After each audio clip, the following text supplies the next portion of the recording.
Դերեկ Պրինսի ծառայությունը ներկայացնում է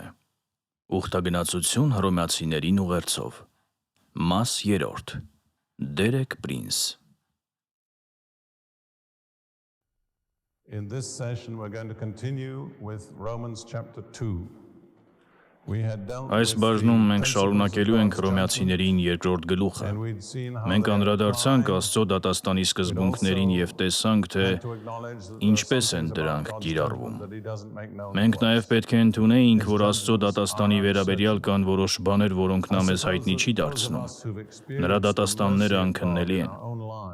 Կարծում եմ մեզանից նրանք, ովքեր իրենց կյանքում փորձել են Աստծո ողորմությունը, գիտեն, որ Աստված միշտ ողորմություն կցուցաբերի այնտեղ, որտեղ կարող է դա անել։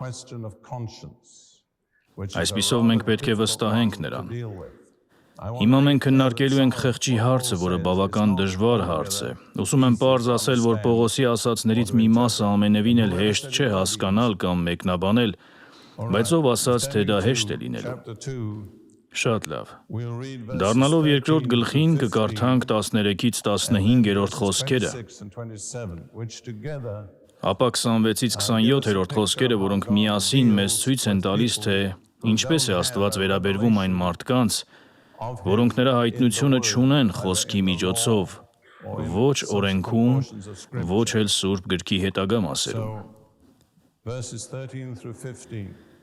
13-ից 15-րդ խոսքերը, որովհետև Աստծո առաջ ոչ թե օրենքը լսողներն են արդար, այլ օրենքը կատարողները պիտի արդարացվեն։ Ուզում եմ ձեր ուշադրությունը հրավիրել այն փաստի վրա, որ ինչ տարբերակ էլ օգտագործեք այդ խոսքում, որտեղ երկու անգամ գրված է օրենքը, որոշիչ հոդը ըն դրված է թարգմանիչների կողմից։ Դա հաճախ է հանդիպում այս թղթի մնացած մասում, պետք է սա հասկանալ։ Պողոսը Մովսեսի օրենքը վերցնում է որպես օրենքի մեծ օրինաչափություն, կատարյալ օրենք, Աստծուց տրված օրենք, բայց նրա ասածը վերաբերում է նաև օրենքի այլ ձևերին։ Այսպես նա ասում է օրենքը և ապա ասում է օրենք։ Թույլ տվեք բացատրել սա։ Արդարության հասնելու միայն երկու հնարավոր ճանապարհ կա։ Մեկը կանոններ պահելով, մյուսը հավատքով Աստծուն վստահելով։ Ամեն մարդու բնական բնազդը, երբ նրան մարտահրավեր են նետում արդարության հարցում,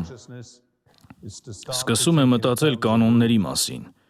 Հիշում եմ, երբ բրիտանական բանակում հանդիպեցի Տիրոջը, ևս 4.5 տարի բանակում մնացի որպես քրիստոնյա։ Երբ ընկեր զինվորներիս հետ խոսում էի Տիրոջ մասին և փրկության մասին, նրանց արձագանքը գրեթե միշտ նման էր լինում դե և նրանք սկսում էին թվարկել իրենց փոքրիկ կանոնների ցանկը, որոնք պահում էին։ Ամեն մեկն ուներ մի ցանկ, որը հարմարեցված էր իր սեփական կյանքին։ Ես շնություն չեմ գործում, ես հարբեցող չեմ, ես սա չեմ անում, ես դա չեմ անում։ Դա անմիջապես բնական արձագանքն էր։ Այդպես է բոլոր մարդկանց մոտ, երբ արդարության հարցը բարձրացվում է, բնական է մտածել կանոններ պահելու մասին։ Պողոսի ասածը վերաբերում է ոչ միայն նախ և առաջ Մովսեսի օրենքին, այլ նաև ցանկացած կանոնների հավաքածուի, որով մարդիկ կարող են փորձել իրենց արդար դարձնել։ Չի կարելի արդարության հասնել որևէ կանոնների հավաքածու պահելով։ Իրականում այս պահին արժե մի պահ նայել ձեր դեմքերին, գիտեի, որ դուք այդպես կարձագանքեք։ Ու շատ վաղ ժամանակ առաջ ինչ-որ տեղ մեծ խմբի հետ խոսում էի և առանց նույնիսկ հասկանալու իմ ասացի ազդեցությունը պարզապես ասացի. իհարկե քրիստոնեությունը կանոնների հավաքածու չէ։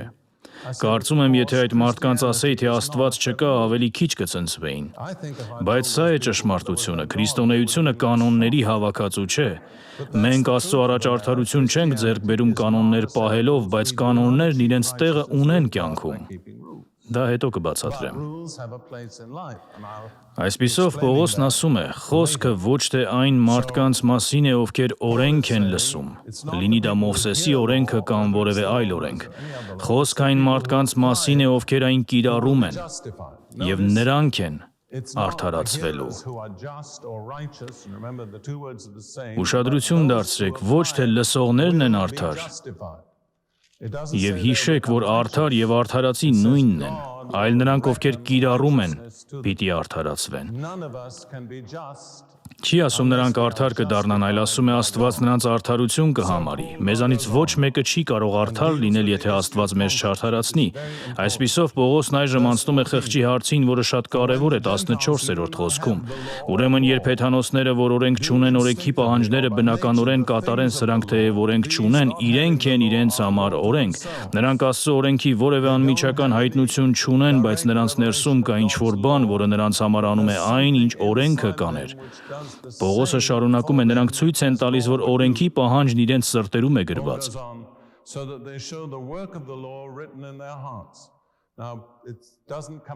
Անգլերեն թարգմանությունից դա չի երևում, բայց այն, ինչ գրված է նրանց սրտերում, օրենքը չէ, այլ օրենքի գործադրությունը։ Մեզանից յուրաքանչյուրի մեջ կա ինչ-որ բան, որը գործում է օրենքի նման, տալու նույն արդյունքները, որոնք օրենքն է տալիս։ Դա մեզ արդար դարձնելու համար չէ, այլ մեզ այն կետին բերելու համար է, որտեղ տեսնում ենք, որ Աստծո ողորմության կարիքն ունենք, որպեսզի արդար լինենք։ Դա ամբողջովին այլ բան է։ Այնուհետև խոսում է խղճի մասին, որը կարծում եմ մարդու մեջ այն գործառույթն է, որն առաջացնում է սա։ Խիղճը մեզ ասում է դու սուտ ասացիր, եւ հետո Պողոսը նկարագրում է, ասես մեր ներսում դատարանի մի տեսարան է տեղի ունենում։ Մեր մտքերից մեկն ասում է դա ճիշտ է, ես սուտ ասացի։ Մյուսն ասում է ոչ, դա իրականում սուտ չէր, պարզապես մի քիչ չափազանցրեցի։ Պողոսը այսպիսի դատական տեսարան է պատկերում մեր ներսում։ Քանիսդ գիտեք, որ դա իսկապես տեղի է ունենում։ Քանիսդ եք դա ձեր ներսում զգացել։ Սա է ինչի մասին Պողոսը խոսում է եւ ասում է, որ խիղճը նման մարդկանց համար անում է նույնը, ինչ օրենքն է անում։ Ոչ թե նրանց արդար դարձնելով, այլ ցույց տալով, որ նրանք Աստծո ողորմության կարիքն ունեն։ Եվ սա է օրենքի գործը, ցույց տալ մեզ, որ մենք Աստծո ողորմության կարիքն ունենք։ Հիմա կան որոշ անպատասխան հարցեր, եւ ես մի ամբողջ դաս եմ նվիրելու այն նպատակներին, որոնց համար Աստված օրենքը տվեց, դրան կանդրադառնանք քիչ անց։ Այսպես ահա մի հեթանոս մեկը, որը երբեք Աստծո մասին որևէ գիտելիք չի ունեցել, բայց նա ներսում կա ինչ-որ բան, որը վերահսկում է նրա վարքը։ Ես նկատել եմ, որ երբ գործ ունես պրիմիտիվ ազգերի կամ նրանց հետ, ովքեր Աստծո հետ կապ չեն ունեցել, այն ոլորտներից մեկը, որի հանդեպ նրանք հաճախ զգայուն են լինում, սուտ ասելն է։ Շատ հաճախ խիղճը մարդկանց դատապարտում է, դու ճշմարտությունը չասացիր։ Մեկ ուրիշ տարածված բան էլ մեր անպատշաճ վարքն է մեր ընտանիքի անդամների հանդեպ։ Դա ևս այն ոլորտներից է, որտեղ պարզ մարդիկ հաճախ Աստծուց խրատ են զգում, որովհետև նրանցից շատերը իրենց անմիջական հարազատների հանդեպ պարտավորության խորը զգացում ունեն, շատ ավելի ուժեղ, քան ժամանակակից ամերիկացին։ Այսպես խիղճը կարող է տարբեր ձևերով գործել։ Այն, ինչ Պողոսը նկարագրում է, գիտակցության ներսում մի տեսակ դատարան է, եւ խիղճը մեղադրողն է։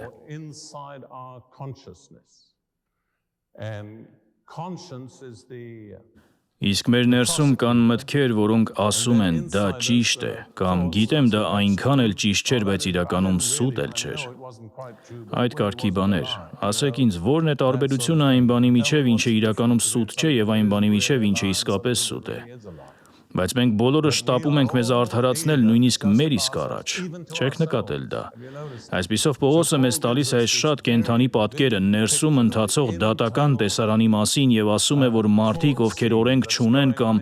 որևէ օրենք չունեն, կարող են ունենալ խիղճ, որը նրանց մեջ առաջացնում է նույն ազդեցությունը, ինչ օրենքն է առաջացնում։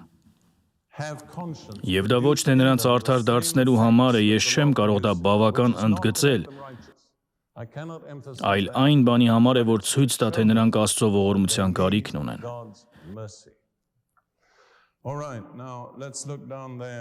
Հիմա եկեք նայենք այնտեղ 26-ից 27-րդ խոսքերին։ Իսկ եթե անթլպատը կամ ոչ կրոնական մարդը օրենքի կանոնները պահի, նրա անթլպատությունը թլպատություն չի համարվի։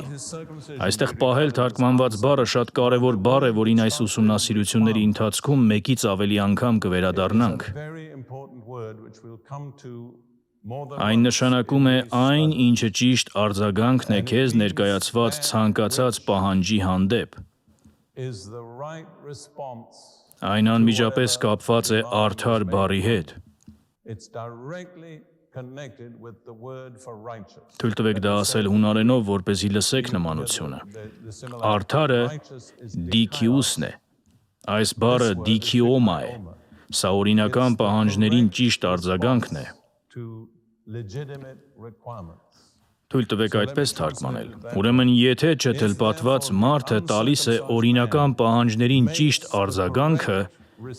նրա անթլպատությունը չեն արդյոք համարելու որպես թլպատություն։ Եվ նա, ով մարմնապես անթլպատ է, եթե պահում է օրենքը, նա չի դատելու քեզ, հիմա խոսքը հրեային է վերաբերում, որը թեև ունես օրենքի տառը և թլպատությունը, սակայն օրինախախտ ես։ Այսպիսով Պողոսն ասում է, հարցը արտաքին արարողակարգերը, ձևերը կամ ծեսերը չեն, քո սրտի ներքին արձագանքն է որոշում, թե Աստված ինչպես է նայում քեզ։ Եվ նա շատ ճիշտ է ասում, երբ ասում է, որ շատ դեպքերում կրոնական մարդը սխալ արձագանք ունի, իսկ ոչ կրոնական մարդը ճիշտ արձագանք։ Չգիտեմ, համարձակվեմ սա ձեզ ասել։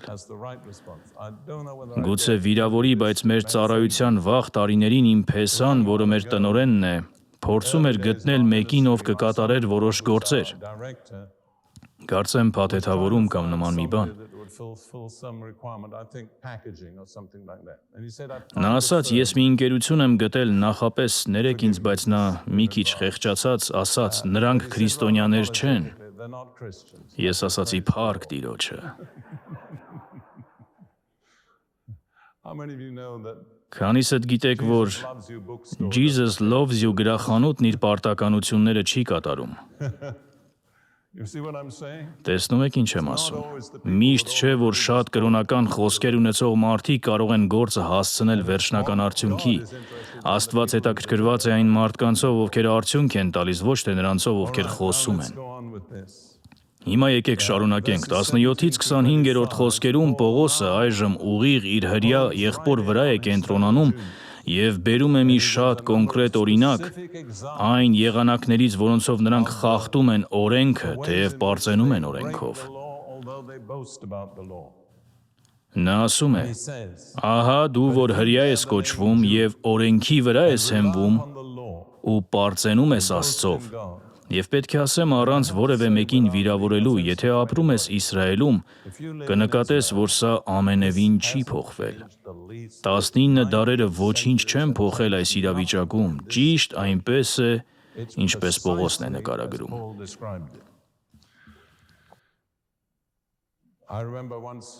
Պետք է զգույշ լինեմ, ինչ եմ ասում, բայց հիշում եմ, տարիներ առաջ, երբ մենք Երուսաղեմում էինք ապրում, որոշ կահույք էինք պատվիրել, որ պատրաստեն մի հրեական ատաղձագործական ընկերությունում։ Դա լավ ու պատվավոր արհեստ է հրեաների մեջ, այնպես չէ։ Մարդիկ, որոնցից պատվիրել էինք այս աթոռները, բերեցին և հանձնեցին։ Որպես հյուրասիրություն ես առաջարկեցի սուրճ, նրանք ասացին, ոչ, մենք չենք կարող ձեր տանը խմել։ Ես բավական ծանոթ չէի ուղղափառ հուդայականության կանոններին հասկանալու համար, որ նրանք չէին կարող ուտել ոչ հրեայի տանը։ Մեր տունը քոշեր կամ մաքուր չէր համարվում նրանց համար, նրանք չէին կարող ուտել, չէին կարող խմել։ Նրանք այդպես անելով իբրև թե կպղծվեին, բայց խնդիրն այն էր, որ նրանք մեզ խաբեցին աթոռների հարցում։ Ասեմ ձեզ, Աստվածաշունչը ամենաարդիական գիրքն է։ Հիմա խնդրում եմ, թող չթվա, թե ուզում եմ ասել, միայն հրեաներն են այդպես վարվում։ Քանիսդ գիտեք, որ դա ճիշտ չէ։ Շարունակենք, շատ լավ։ 18-րդ խոսքը. Նրա կամքը գիտես և օրենքից ուսանած լինելով զանազանում ես տարբեր բաները։ Դու գիտես սրա ու նրա միջև եղած նուրբ տարբերությունները, դու գիտես, թե ինչն է քոշեր կամ մաքուր և ինչը ոչ քոշեր կամ անմաքուր։ Հավատացեք, եթե ուսումնասիրեք կաշրութի կանոնները, դրանք բարդ են։ Պետք է իրավաբանական մտածողություն ունենաս և փաստաբան լինես, որ քեզ խորհուրդ տան, որպեսզի լիովին վստահ լինես, որ ճիշտ ես արել։ Հիմա Ռութը որպես հրյուհի և մինչև օրս էլ հրյուհի է, երկար տարիներ ապրեց և երբ իր տանը քոշերի հարցը բարձրացավ, Նա պատրաստ էր քիչ թե շատ գնալ այդ ուղղությամբ, մինչև հայտնաբերեց, որ պետք է երկու աման լվացող մեքենա ունենաս։ Մեկը մսի համար օգտագործվող սպասքի համար, մյուսը կաթնամթերքի համար օգտագործվող սպասքի համար։ Նրա տնտեսող կամ ոչ կրոնական միտքը պարզապես ասած, ես այդքան հեռու չեմ գնա։ Բայց դա որոշ չափով բնորոշ է եւ կան շատ ավելի մանր նրբություններ, քան միայն երկու աման լվացող սարք ունենալ։ Շարունակենք, նրա կամքը գիտես եւ օրենքից ուսանած լինելով զանազանում ես տարբեր բաները, վստահ ես քեզ վրա, որ կույրերի առաջնորդ ես ու խավարի մեջ գտնվողների լույս, անմիտներին խրատող, երեխաներին ուսուցանող, որ օրենքի մեջ ունես օրենքի գիտության եւ ճշմարտության արտահայտությունը։ Ինչպես կբնութագրեիք այդպիսի մարդուն մեկ բառով, հպարտ, ճիշտ է, մեծամիտ։ Եվ տեսեք, կարծում եմ ոչինչ այնքան հեշտ չի առաջացնում հպարտություն, որքան կրոնական գիտելիքը։ Քանիսներս ենք հպարտության վտանգի մեջ, որովհետև ինչ-որ բաներ գիտենք, այո, զգույշ լինենք։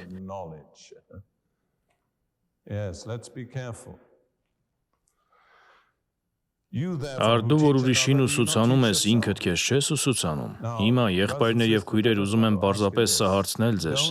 Չեք կարծում, որ այս պահին դրսի աշխարհը սա է ասում եկեղեցուն։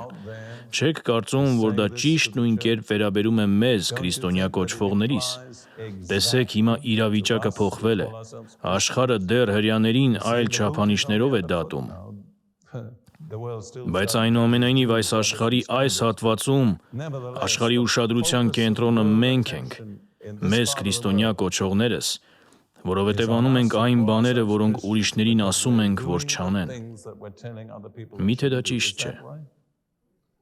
Լսեք, անցյալ տարի միայն սա նշեմ, Ռութը եւ ես շրջեցինք գրեթե ամբողջ աշխարհով, Ավստրալիայից գնացինք Պապուա Նոր Գվինեա, այնտեղից Մալազիա, այնտեղից Սինգապուր, այնտեղից Ինդոնեզիա։ Այդ բոլոր երկրներում, բոլոր թերթերի գլխավոր էջերում հեռուստատեսային ծառայության մեջ տեղի ունեցող սկանդալներն էին։ Ամեն օր գլխավոր էջերում էին դրանք։ Շատ ավելի կարևոր նորություններ կային, որոնք երբեք չէին հայտնվում գլխավոր էջերում, բայց ամբողջ աշխարհը լսեց, թե ինչ է անում եկեղեցին Ամերիկայում։ Տեսնում եք ինչ է ասում Պողոսը, ուզում եմ, որ հասկանաք, սա արդիական է, սա պարզապես անցյալից մնացած բան չէ կամ պարզապես կրոնական տեսություն չէ։ Սա իրականություն է։ Պարզապես պետք է մեզ դնենք այն մարդկանց տեղը, որոնց մասին Պողոսն էր խոսում ու հարցնենք, արդյոք այսօր կարելի է այդպես վարվել։ 21-րդ խոսքը, հետ գնանք այնտեղ։ Արդու, որ ուրիշին ուսուցանում ես, ինքդ քեզ չես ուսուցանում։ Դու, որ քարոզում ես չգողանալ, գողանում ես։ Որ ասում ես չշնանալ, շնանում ես։ Պետք է ասեմ եւ հետո ավելի հստակ անդրադառնանք դրան, որ կանոններով ապրելը, որն ինչ-որ բաներ չանելու դեմ է, մարդուն տրամադրում է հենց դրանք անելուն։ Դրան ավելի խորությամբ կգանք։ Բայց թույլ տվեք սա առաջարկել ձեզ։ Պատկերացրեք, ունեք 5 տարեկան փոքր դուստր։ Մի երեկո դուրս եք գալիս տնից եւ վերադառնում եք։ Նա բացել է մոր բոլոր դարակները, հանել է բոլոր թաշկինակները, ներքնազգեստներն ու այլն, եւ հրաշալի ժամանակ է անցկացրել։ Դուք մի քիչ նեղվում եք, ասում եք չպետք է դա անես։ Հետո մեկ շաբաթ անց նորից դուրս եք գնում ու ասում եք, հիմա լսիր, չեմ ուզում, որ դիպչես այդ դարակներին, չմոտենաս այդ դարակներին։ Գիտեք ինչ է կատարվում նրանց փոքրիկ մտքերում, մի բան կա, որ ուզում եմ անել, ինչն է դա, բացել դարակները, հասկանում եք, սա այդպես է։ Կրոնում էլ է այդպես, ինչ-որ բաների դեմ քարոզելն ի վերջո մարդկանց մեջ ցանկություն է առաջացնում դրանք անել։ Հիշում եմ դեռահաս տարիներս, տանը շատ սահմանափակումներ չունեի շատերի համեմատ, բայց ինչ-որ ինձ ասում էին չանել, հենց դա էի ուզում անել։ Այսպիսով, սա այդպես է եւ դարձյալ ուզում եմ զգույշ լինել։ Ուզում եմ ասել, այս խոսքերը Իսրայելում այսօր նույն մարդկանց վրա նույնքան ճշգրիտ են կիրառվում, որքան 19 դար առաջ։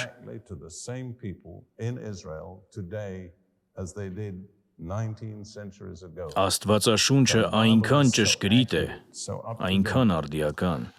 Դու, որ կուռքերից նողկում ես, նրանց տաճարները կողոպտում ես, Պետք է ընդունեմ, ամբողջովին վստահ չեմ, թե ինչու է Պողոսն ասում դա, բայց թույլ տվեք ձեզ ցույց տալ մի բան Մաղաքիա մարգարեից, որը կարծում եմ կարող է մեկնաբանել սա։ Մաղաքիա 3-րդ գլուխը։ Մաղաքիան այն գիրքն է, որտեղ Աստված հաշիվ պահանջեց հրեա ժողովրդից օրենքը տրվելուց 14 դար անց։ Ոչ լրիվ 14 դար, ասենք 12 դար անց։ Սա Մաղաքիային տրված պատգամն է, Մաղաքիա 3-րդ գլխի 7-րդ խոսքում. «Ձեր հայրերի օրերից ի վեր խոտորել եք իմ կանոններից, և դրանք չեք պահել։ Ետ դարձեք դեպի ինձ, և ես էլ դեպի ձեզ կդառնամ, ասում է Զորքերի Տերը։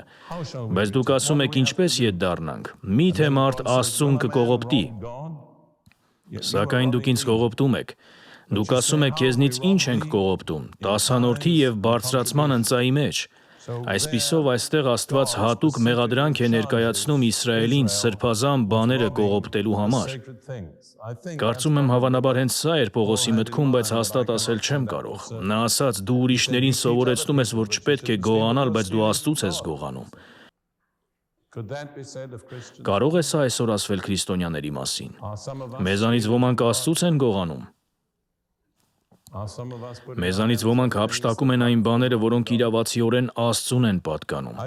Ես չեմ հավատում, որ տասանորդը քրիստոնյաներին վերաբերում է այնպես, ինչպես վերաբերում էր Մովսեսի օրենքի ներքո, բայց ես լիովին հավատում եմ, որ տասանորդը պատկանում է Աստծուն։ Ուրեմն, երբ դու հափշտակում ես Աստծո բաժինը, ինչ ես անում։ Գողանում ես, ճիշտ է։ Կարծում եմ Աստծուց գողանալը շատ ավելի վատ է, քան քո նման մարդուց գողանալը։ Շատ լավ։ Հիմա անցնենք արտաքին կարգադրությունների հանդեպ Աստծո վերաբերմունքին։ Կարծում եմ մենք փաստորեն դրան արդեն անդրադարձել ենք, բայց եկեք նորից նայենք։ 28-ից 29-րդ խոսքերը։ Որովհետև հրեան նա չէ, ով արտաքուստ է երևում, և թլպատությունն այն չէ, որ մարմնով է հայտնի, այլ հրեան նա է, ով ներքուստ է հրեա, և թլպատությունը սրտով ու հոգով է, և ոչ թե գրով։ Նրա գովքը մարդկանցից չէ, այլ Աստծուց։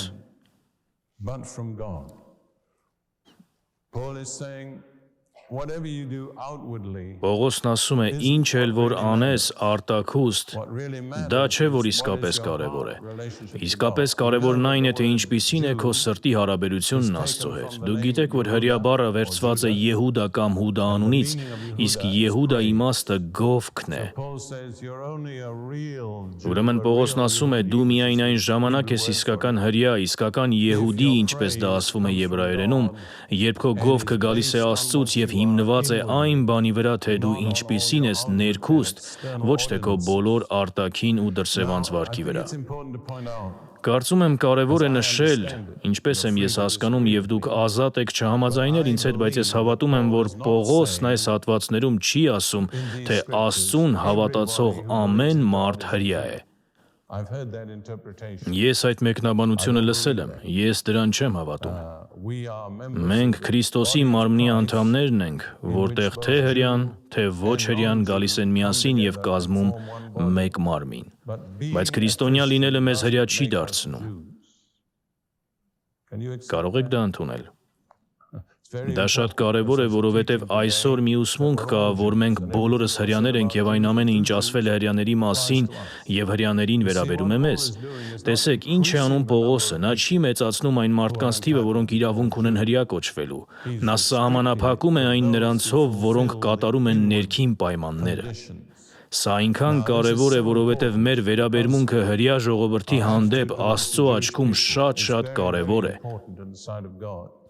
Կուզեի անդրադառնալ Հռոմեացիներին 9-ում մի նման հատվածի, և այստեղ մենք գործ ունենք, ինչպես ավելի վաղ ասացի, Աստծո ընտրության, Աստծո ընտրման հետ։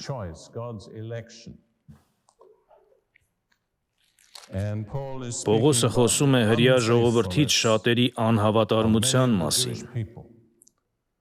Նա սա ասում է մեծ ցավով, ապա ասում է 6-րդ խոսքում. Հռոմեացիների 9-րդ գլուխ 6-րդ խոսք, բայց ոչ իբրև թե Աստծո խոսքը ձախողվել է, որովհետև ոչ բոլորը, ովքեր Իսրայելից են, Իսրայելն են։ Կրկին, դա չի նշանակում, թե ոմանք Իսրայելից չեն սերում, դա նշանակում է ոմանք, ովքեր սերում են Իսրայել չեն։ Տեսնում եք ինչ եմ ասում, բարդ է, բայց փորձեք կարգավորել։ Որոնք են ճիշտ որակավորումները։ Պողոսն ասում է, եւ ոչ բոլորը, ովքեր Աբրահամի սերնդից են, նրա որդիներն են, այլ Իսահակով քեզ համար սերունդ պիտի կոչվի։ Այսինքն ոչ թե ըստ մարմնի որդիներն են Աստծո որդիներ, այլ խոստման որդիներն են սերունդ համարվում։ Այսպիսով իրական հրյա կամ իրական Իսրայել դառնալու կենսական որակավորումը արտաքին կարգադրությունները չեն, այլ հավատով Աստծո խոստումը ընդունելը։ Եվ առանց այն բացելու Գաղատացիներին 6-րդ գլխում մենք կհանդիպենք դրան։ Դե ավելի լավ է բացենք, ներեցեք։ Գաղատացիներին 6-րդ գլուխ 15-ից 16-րդ խոսքերը, նույն սկզբունքն է, արտաքինը չէ, այլ ներքինը։ Որովհետև ոչ թլպատությունն է կարևոր, ոչ էլ անթլպատությունը, այլ նոր արարած լինելը, եւ բոլոր նրանց, ովքեր այս կանոնի համաձայն են վարվում, խաղաղություն լինի նրանց վրա եւ Աստծո ողորմությունը Իսրայելի վրա։ Իրականում կարևորն այն է, թե Աստծո զորությամբ ինչ է տեղի ունեցել քո կյանքում, քո ներսում։ Եվ հետո նա ասում է եւ Աստծո Իսրայելի վրա։ Ո՞վ է Աստծո Իսրայելը։ Սովորաբար քրիստոնյաներն այդ արտահայտությունն օգտագործում են եկեղեցու մասին խոսելու համար, բայց ես չեմ հավատում, որ դա օրինական է։ Աստծո Իսրայելը Իսրայելի այն հատվածն է, որը ընդունել է խոստումը, ճանաչել է Մեսիային եւ մտել է նոր ուխտի օրհնությունների մեջ։ Պողոսն այնտեղ խոսում է հեթանոս հավատացյալների մասին, որպես նրանց, ովքեր այս կանոնի համաձայն են վարվում, իսկ հրյա հավատացյալների մասին, որպես Աստծո Իսրայելի։ Սակայն դա բացառիկ դեպք է, կարծում եմ ամբողջ Նոր Կտակարանում ընդամենը այս 3 տեղերում, Հռոմեացիներին 2-ում, Հռոմեացիներին 9-ում եւ Գաղատացիներին 6-ում, Պողոսը հրյա կամ Իսրայել բառը սահմանափակում է նրանցով, որոնք ճշմարիտ հավատացյալներ են։ Նոր Կտակարանի մնացած մասում հիմնականում հրյա եւ Իսրայել բառերը վերաբերում են բոլոր նրանց, ովքեր կատարում են Աբրահամից, Իսահակից եւ Հակոբից սերված լինելու պայմանը։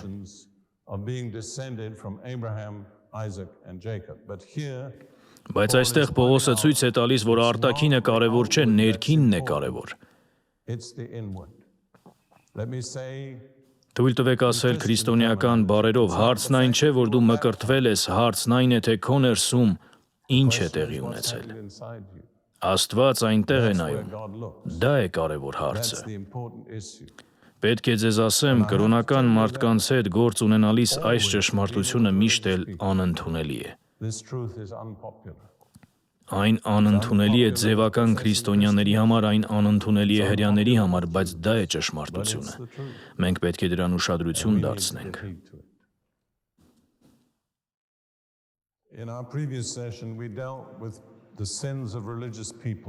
Մեր նախորդ դասում մենք խոսեցինք կրոնական մարդկանց մեղքերի մասին եւ Պողոսը որպես օրինակ առանձնացրեց հրյաներին, բայց ոչ որպես միակ օրինակ։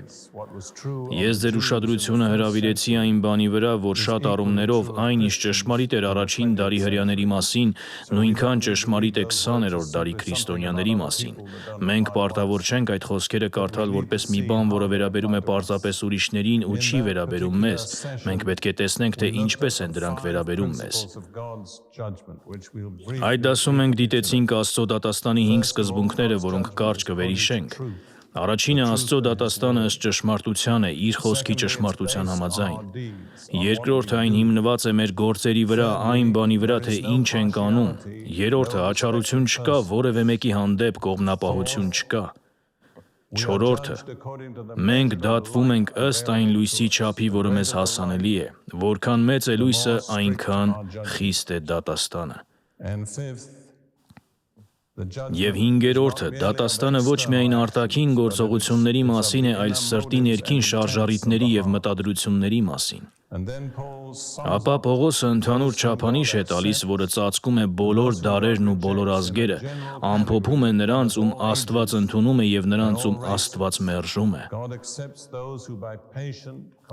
Աստված ընդունում է նրանց, ովքեր համբերատար հարատևության բարիք գործելով փնտրում են փառք, պատիվ և անմահություն։ Գործելով բառը գործեր է ցույց տալիս, իսկ փնտրում են բառը հավատ։ Հավատն է, որ գործում է, սա այն է, ինչ Աստված փնտրում է։ Ապա Պողոսը խոսեց արտաքին կարգադրությունների և Աստծո հետ ներքին փորձառության իրականության տարբերության մասին։ Նա ցույց է տալիս և բերում է տարբեր օրինակներ, որ Աստված չի ընդունում արտաքին ձևական կարգադրությունները կամ արարողությունները կամ ծեսերը որպես արդար ընդունելության չափանիշ։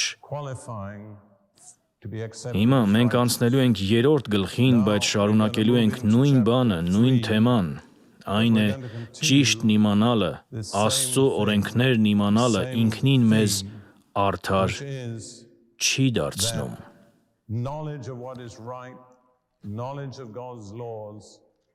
Ընդհակառակը,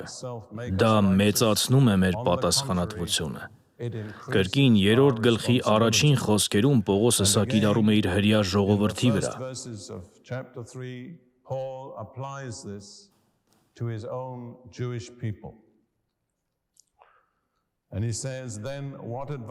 Նա ասում է. «Արդ ո՞րն է հրեայի առավելությունը, կամ ո՞րն է թլպատության օգուտը։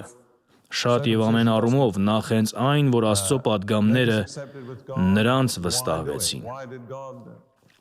Ինչ որ մեկը կարող է ասել, եթե թլպատությունը չի դարձնում մեզ Աստծո կողմից ընդունելի, ապա ինչու անել դա, ինչու Աստված այս բոլոր կարգադրությունները պարտադրեց հրեաներին, ինչ օգուտ կա։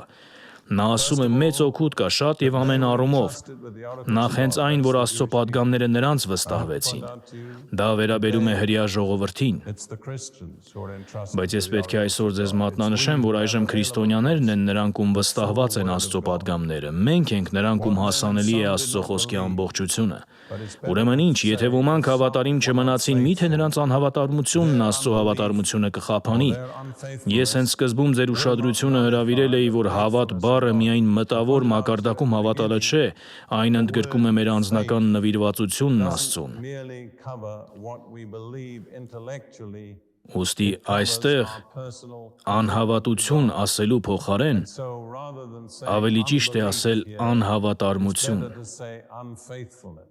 Նրանց անհավատարմությունը, հրեա ժողովրդի որոշ մասի անհավատարմությունը չխափանեց Աստծո հավատարմությունը։ Աստված մնում է հավատարիմ նույնիսկ այն ժամանակ, երբ Իսրայելն անհավատարիմ է։ Ասա է Պողոսի ասածը։ Այսպիսով նա հարցնում է, միթե նրանց անհավատարմությունը կխափանի Աստծո հավատարմությունը։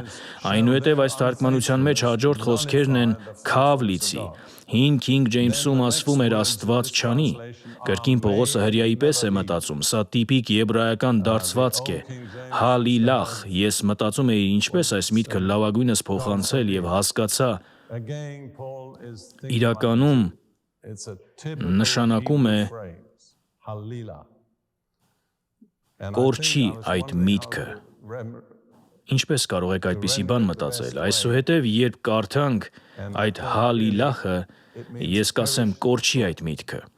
Աստծո անունը բառի մեջ չկա, պարզապես նշանակում է անընդունելի բան է, անհնար է այդպիսի բան անգամ հիշատակել կամ առաջարկել։ Այսպիսով կորչի այդ միտքը։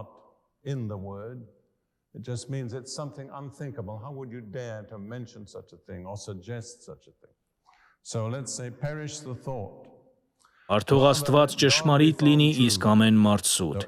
Ինչպես որ գրված է, որպեսզի արդար ճանաչվես քո խոսքերում և հաղթես, երբ դատում են քեզ։ Սա մեջբերված է Սաղմոս 51-ից, որը Դավթի մեծ ապաշխարության աղոթքն է այն բանից հետո, երբ նա դատապարտվեց սպանության և շնության մեղքի համար։ Նախորդ խոսքերն այս են. «Միայն քո դեմ մեղանչեցի և քո աչքի առաջ չարիք գործեցի, որպեսզի դու արդար լինես խոսքերում և մաքուր լինես քո դատաստանի մեջ»։ Սրանք զարմանալի խոսքեր են, որովհետև Դավիթը սպանել էր մի մարդու և հափշտակել էր նրա կնոջը, կասեիք նա մեղանչել է այդ մարդու դեմ և մեղանչել է կնոջ դեմ, բայց ահա ահռելի ցավի այդ պահին Դավիթն ասում է միայն քո դեմ մեղանչեցի և քո աչքի առաջ չարիք գործեցի։ Եվ կա մի կետ, ուր միայն Սուրբ Հոգին կարող է մեզ հասցնել, երբ մենք հասկանում ենք, որ որքան էլ մեր մեղքերն ու չար գործերը ազդեն ուրիշների վրա, դրանց սարսափելի կողմն այն է, թե ինչպես են ազդում Աստծո վրա։ Կարծում եմ Չարլզ Ֆինին դա անվանել է իրական ապաշխարություն։ Նա ասել է, մենք դեռ չենք հասել իրական ապաշխարության, երբ պարզապես նայում ենք մեր մեղքերի հետևանքներին ուրիշների հանդեպ։ Իրական ապաշխարությունը այն է, երբ տեսիլք եք ստանում, թե մեր մեղքերն ինչ են արել Աստծուն։ Ես պիտի ասեմ, ժամանակակից եկեղեցում այդպիսի ապաշխարությունը շատ քիչ է, կարծում եմ արդյունքները ակնհայտ են։ Այսպիսով Դավիթն ունեցավ այդ սարսափելի ներքին հայտնությունը, թե իր մեղքն ինչպես ազդեց ամենակարող Աստծո վրա, ինչ ցավ պատճառեց Աստծո սրտին։ Այն մարդը, ում Աստված ընտրել էր թագավոր լինելու համար, դավաճանել էր Աստծուն, դավաճանել էր նրա վստահությանը։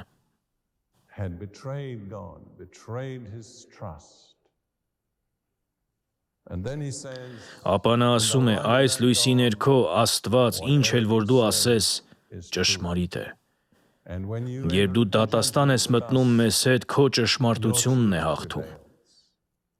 Կարծում եմ շատ կարևոր է, որ մենք ինչ-որ կերպ, ինչ-որ ճանապարհով հասնենք այդ հայտնությանը։ Այն, ինչ Աստված ասում է, ճիշտ է, այն, ինչ նա ասում է, միայն ճշմարիտ է, նա երբեք սխալ չէ։ Քանի անգամ եք գայթակղվում մտածելու Աստված այդ իրավիճակում կարծես այնքան էլ ճիշտ չվարվեց։ Աստված, ես ամբողջովին վստահ չեմ, որ կարող եմ վստահել, թե ինչպես ես դու այս իրավիճակը վարում։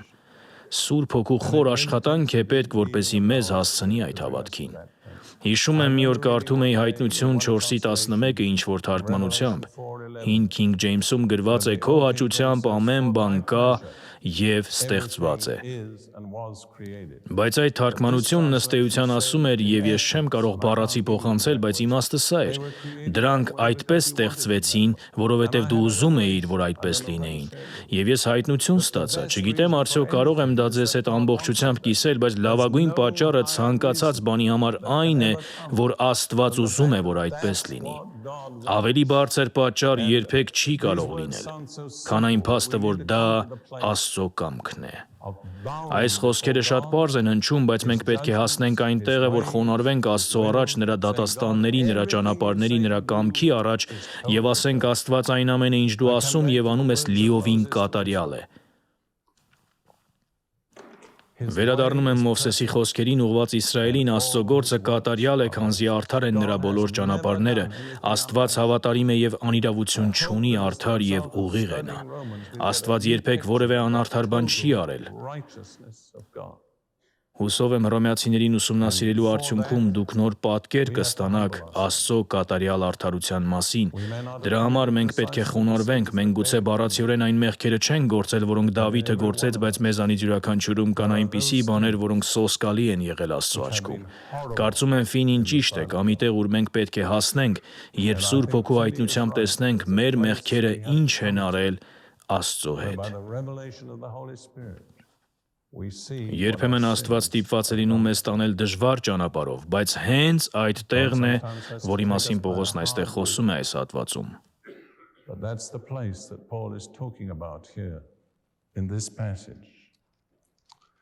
Այնուհետև նա շարունակում է եւ հռոմեացիներում շատ հաճախ Պողոսը պատկերացնում է իր ուսմունքի դեմ ուղղված առարկություն։ Նա ձևակերպում է առարկությունը եւ հետո պատասխանում դրան։ Սա ևս հրեական մտածողությանը բնորոշ ձև է, նրանք մտածում են այն ամենի շրջանակում, ինչը ես կանվանեի թալմուդական թեզեր եւ հակաթեզեր։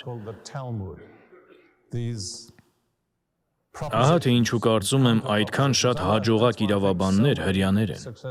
Դա հենց հրեական մտքի մեջ է, իրենց նախապատմությունից եկող այս հավասարակշռող մտածողությունը, մեկը մյուսի դիմաց դնելը։ Եվ հրյա ժողովրդի մեկ ուրիշ առանձնահատկությունն էլ սա է, եթե նրանց հարց տաս, հաճախ պատասխանելու են հարցով, չգիտեմ նկատել եք։ Եթե ուսումնասիրեք Հիսուսի ուսուցումը, նա իսկական հրյա էր, գրեթե միշտ, երբ նրան հարց էին տալիս, նա պատասխանում էր հարցով. «Ինչ անենք ապահարզանի մասին, չեք կարդացել» եւ այլն։ Այսպիսով, այստեղ Պողոսը կանխատեսում է իր հրյա հայրենակիցների առարկությունը։ Եվ հավատացեք, նրա բոլոր առարկությունները այսօր էլ դեռ արդիական են հրյաների համար, երբ բախվում են ավետարանին։ Այսպես է ասում, բայց եթե մեր անիրավությունը հայտնապես ցույց է տալիս Աստծո արդարությունը, ինչ ասենք, միթե Աստված անարդար է, որ բարկություն է ցուցաբերում։ Ըստ մարդու տեսակետի եմ խոսում, քավ լիցի։ Ապա Աստված աշխարհն ինչպես է դատելու։ Տեսնում եք, նա պատկերացնում է մեկին, որ ասում է. «Դե փաստորեն դու մեզ ասում ես, որ մենք ավելի անհավատարիմ լինենք, այնքան ավելի փառք է դա բերելու Աստծուն իր հավատարմության պատճառով։ Ուրեմն, եթե ուզում ենք Աստծուն փառք բերել, եկեք շարունակենք անհավատարիմ լինել»։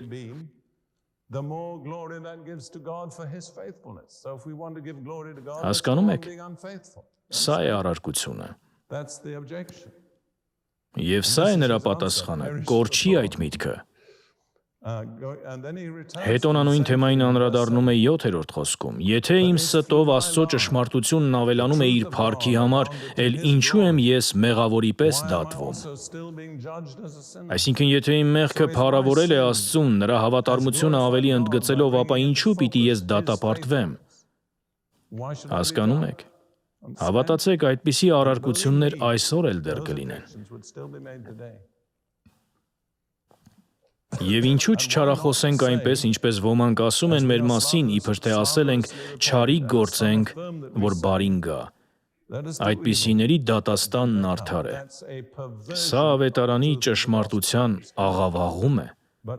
Բայց ես կասեմ ձեզ իմ մերձավոր արևելքի փորձից, դա թե հրյաների, թե մահմեդականների մոտ տարածված սխալ ներկայացում է։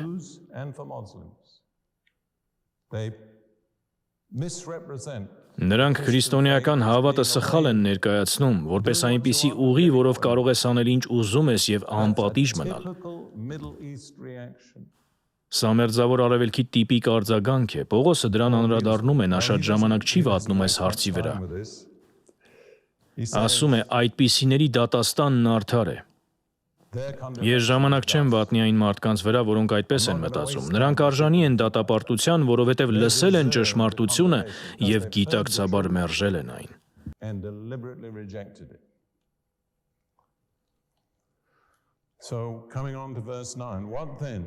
Այսպիսով անցնենք 9-րդ խոսքին։ Եվ հիմա ինչ, մենք հրյաներս առավելություն ունենք։ Ամենևին ոչ, որովհետև հաստատեցինք, որ հրյաներն ու հեթանոսները բոլորն էլ մեղքի տակ են։ Նրանք բոլորը մեղքի մեջ մեղավոր են։ Անկախ նրանից հրյաներ ենք, թե հույներ, մենք բոլորս ունենք այս ընդհանրությունը, բոլորս մեղավորներ ենք։ Կրկին թվում է, թե Աստված ուզում է, որ այդպես լինի, բայց ես երկար տարիներ հրյաների հետ եմ աշխատել եւ ես հրյակին ունեմ։ Այսօր հրյաների համար ամենադժվար բանը սա է, տեսնել, որ նրանք մեղավոր են։ Դուք կզարմանաք, թե դա որքան դժվար է նրանց համար։ Եվ նրանք անկեղծ չեն, եւ սա զարմանալի է։ Ուրեմն, երբ Պողոսը հիմա անդրադառնում է հին կտակարանից վերցված այս ամբողջ շարք հատվածներին, որոնցից յուրաքանչյուրը հաստատում է բոլոր մարդկանց մեղավորությունը, բայց հատկապես հրյաների, նա գիտեր, թե ինչի հետ գործ ունի։ Նա գիտեր իր ժողովրդին։ Եվ հիմա նա բերում է հին կտակարանից մի ամբողջ շարք մեջբերումներ, բոլորը ցույց տալու համար, որ մենք բոլորս Աստծո առաջ մեղավոր ենք։ Սկսվում է 10-րդ խոսքից. ինչպես որ գրված է, չկա արդար եւ ոչ մեկը։ Ողջամիտ մեկը չկա մեկը, որ Աստծուն փնտրի։ Բոլորը խոտորվել են միասին, անպետք դարձել, բարություն անող չկա, մեկն անգամ չկա։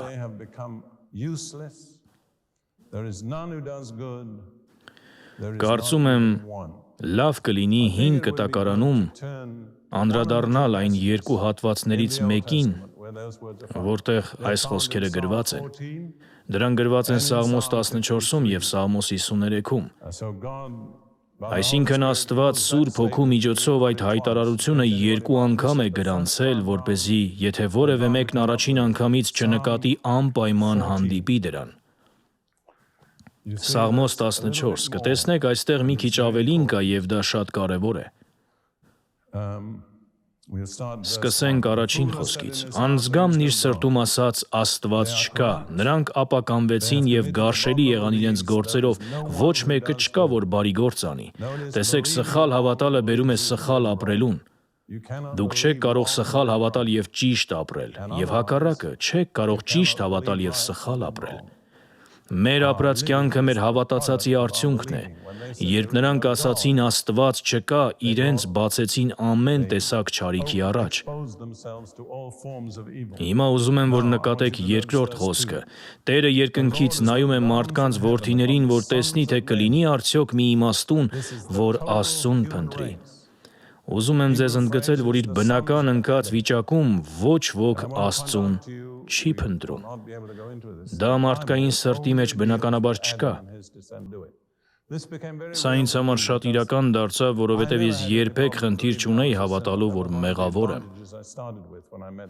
Դա այն առավելություններից մեկն էր, որով սկսեցի, երբ հանդիպեցի Տիրոջը։ Ես Տիրոջը եկա մոտավորապես նույն ժամանակ, երբ բանակում իմ ընկերներից մեկը շատ կրոնական մարդ էր։ Ես նրանից մոտ 10 անգամ արագ աճեցի հոգևորապես, պարզապես այն պատճառով, որ ինձ համար դժվար չէր տեսնել, որ մեղավոր եմ։ Բայց ես ինձ ասում էի, վերջիվերջո ես իսկապես մեղավոր եմ, սակայն իմ մեջ ես ճշմարտությունն էի փնտրում։ 12 տարեկանից սկսած ես իսկապես ճշմարտություն էի փնտրում։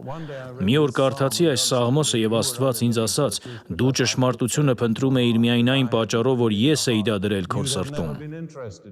Եթե ես դա չդնեի քո սրտում, դու երբեք ճշմարտությամբ չէիր հետաքրքրվի։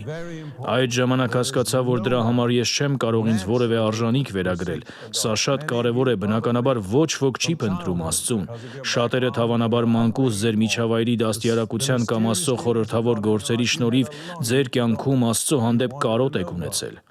Դուք ուզել եք ճանաչել Աստծուն, այնպես չէ, բայց երբեք դա ձեզ մի վերագրեք։ Դուք դա չէիք ունենա, եթե Աստված այն ձեր մեջ չդներ։ Եթե մենակ ձեզ թողնված լիներ, դուք չէիք հասկանա և չէիք փնտրի Աստծուն։ Բոլորը խոտորվեցին և միասին անպիտան դարձան, բարի գործող չկա, մեկն էլ չկա։ Քանի հոգի,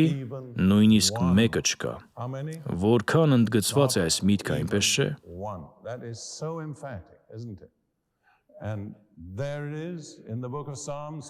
Եվ ահա այն Սաղմոսների գրքում 2 անգամ ենք տեսնում, բայց մարդկանց համար այդքան դժվար է այդ տեսնելը։ Վերադառնանք Հռոմեացիներին 3-ին և այնտեղ կկարդանք այս մյուս հատվածները։ Դրանք վերցված են Սաղմոսներից և մարգարեներից։ Մենք չենք ծանրանա յուրաքանչյուր հղումի վրա, բայց որոշների վրա այո։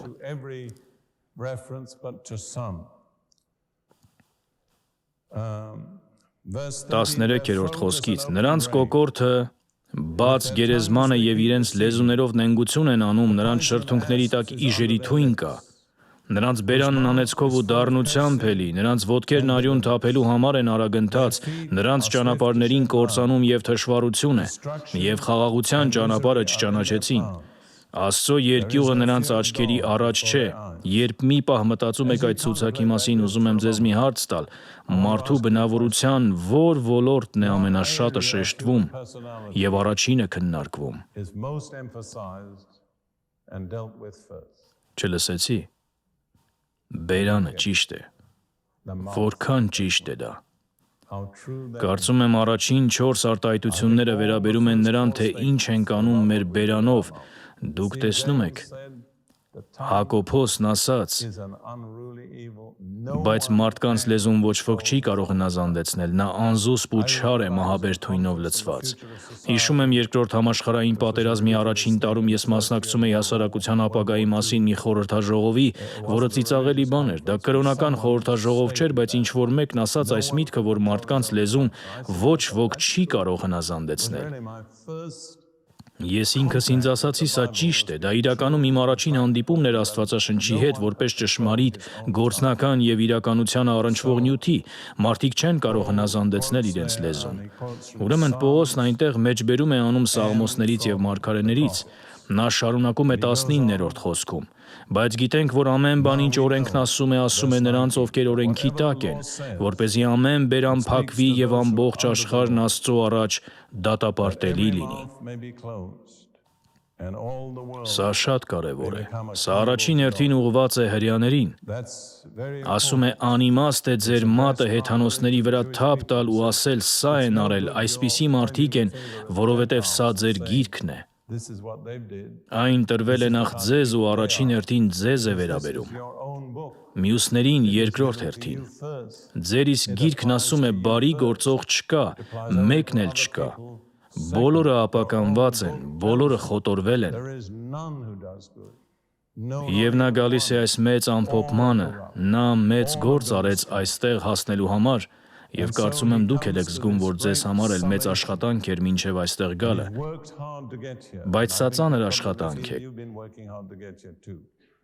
20-րդ խոսքը, քանի որ ոչ ոք նրա առաջ օրենքի գործերից չի արդարանա, որովհետև օրենքով է լինում մեղքի ճանաչումը։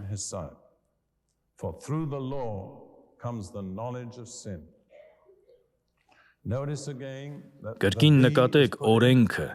Սա առաջին հերթին վերաբերում է Մովսեսի օրենքին, բայց վերաբերում է նաև օրենքի ցանկացած այլ տեսակին։ Ոչ ոք երբեք Աստծո առաջ չի արդարանա կանոններ պահելով։ Սա հիմնական կարևոր հայտարարությունն է։ Տեսեք, ես երբեմն ժպտում եմ իմ բողոքական քույրերին ու եղբայրներին։ Մեզանից շատերն ասում են, դե փառք Աստծուն, մենք օրենքի տակ չենք։ Մենք օրենքի տակ չենք։ Հետո մենք մեր սեփական հիմարիկ փոքր օրենքներն ենք սարքում։ Ամեն դավանանք իր օրենքներն ունի։ Մկրտականները մեկ օրենք ունեն, հիսոնականները ուրիշ, կաթոլիկները ուրիշ, բայց ոչ մի կրոնական օրենք երբեք որևէ մեկին չի օգնի, որ Աստծո աչքում արդար համարվի։ Տեսնում եք ինչ ենք արել։ Մովսեսի օրենքից, որն Աստծուց տրված կատարյալ օրենք էր, անցել ենք մեր սեփական օրենքներին։ Ես չեմ ասում, թե որևէ շարժում օրենքների կարիք չունի։ Ցանկացած մարդկանց խումբ օրենքների կարիք ունի, կարգի համար։ Բայց այդ օրենքները պահելը, նույնիսկ եթե դուք պահեք այն հիսոնական եկեղեցու բոլոր 33 կանոնները, որին պատկանում եք, ձեզ արդար չի դարձնում։ Ճիշտ է։ Ճշմարիտ է։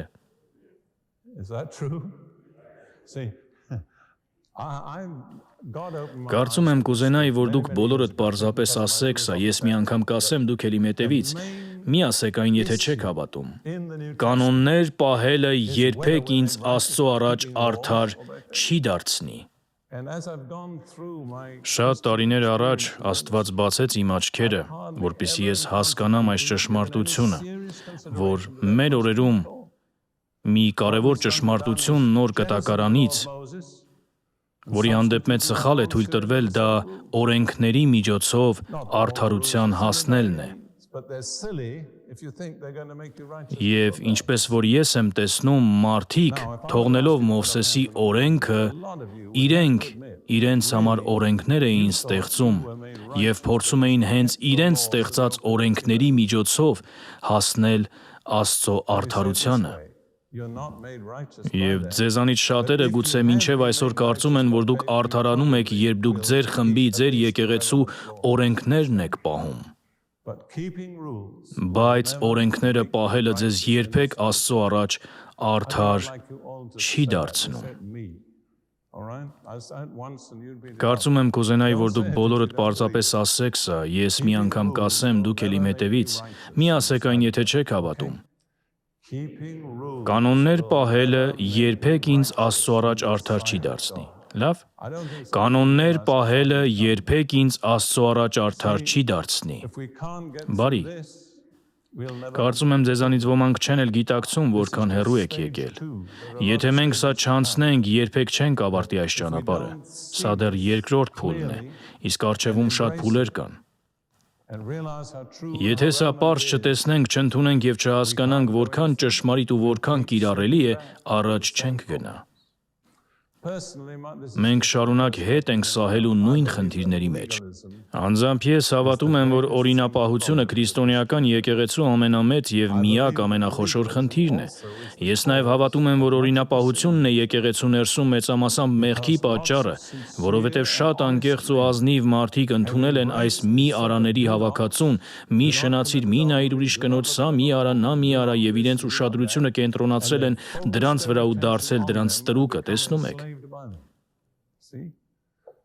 Մաքուր լինելու ճանապարհը ցանկության դեմ անընդհատ պայքարելը չէ, որովհետև որքան շատ եք պայքարում ցանկության դեմ, այնքան այն ավելի է տիրում ձեր մտածողությանը։ Կա արդարանալու լրիվ ուրիշ ճանապարհ, Աստծո արդարություն, որ Հիսուս Քրիստոսի հանդեպ հավատով է։